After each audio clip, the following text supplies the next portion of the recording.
Start game now.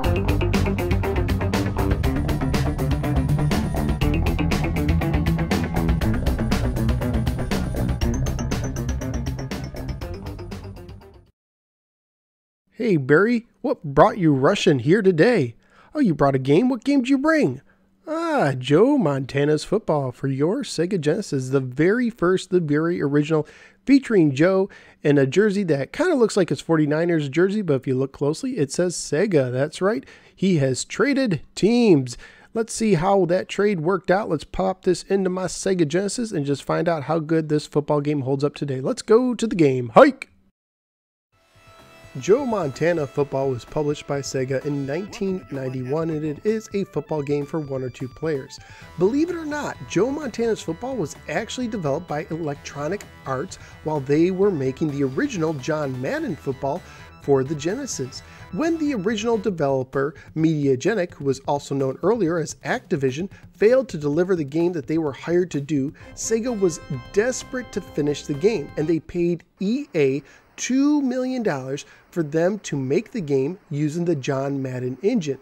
Now, some reports actually say that EA thought the finished game was too good and removed some of the features before handing it back to Sega. They didn't want to lose sales on John Madden Football. As for the mode of plays, you can choose from a single game or a 2-minute drill where you take control of a team with 2 minutes to go during a tight game, or the Sega Bowl, where you must defeat 4 teams in a row to win the championship. There is no save or continue feature, so you must do this in a single sitting, but thankfully you can adjust the length of the game to as little as 10 minutes per game.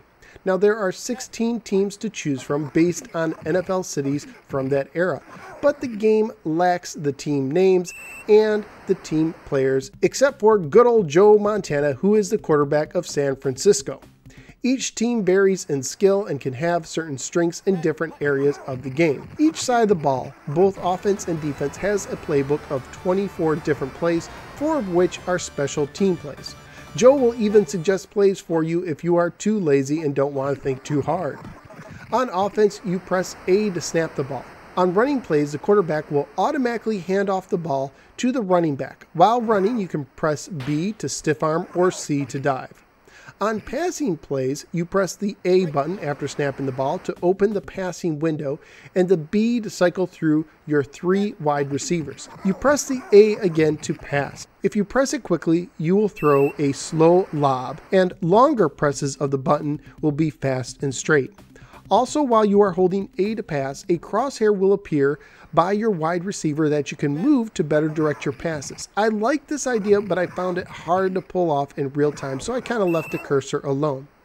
You can also snap the ball with either the B or C buttons, but doing so will change which receiver will show up first in your receiving window. If you snap it with the B button, the second wide receiver will show up first, and if you snap it with the C button, the third wide receiver will show up first. You can also throw the ball away by pressing the C button.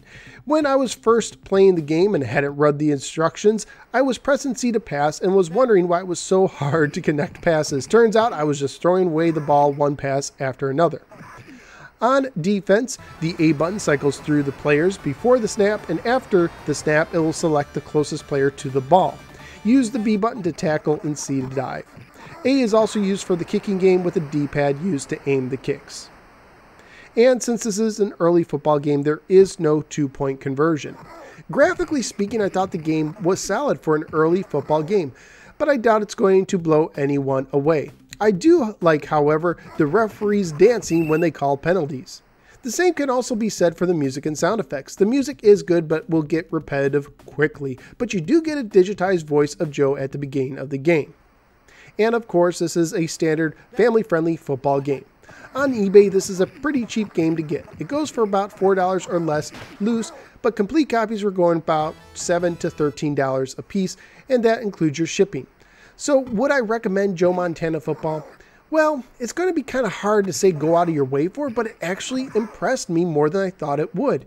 It does remind me a bit of John Madden football, but with its own take. So I have this to say, if you happen to come across a copy of the original Joe Montana football, I say check it out, especially if you like football games. Now, there is one thing I did notice, and that is that there is an unbalance between the teams. When I was playing the Sega Bowl, it seemed like some teams were way too easy, and then the other teams were much more difficult. There was not really an in-between. So I do think that they could have done a better job balancing the teams, but I still enjoyed the time I played. So where am I going to rank Joe Montana football?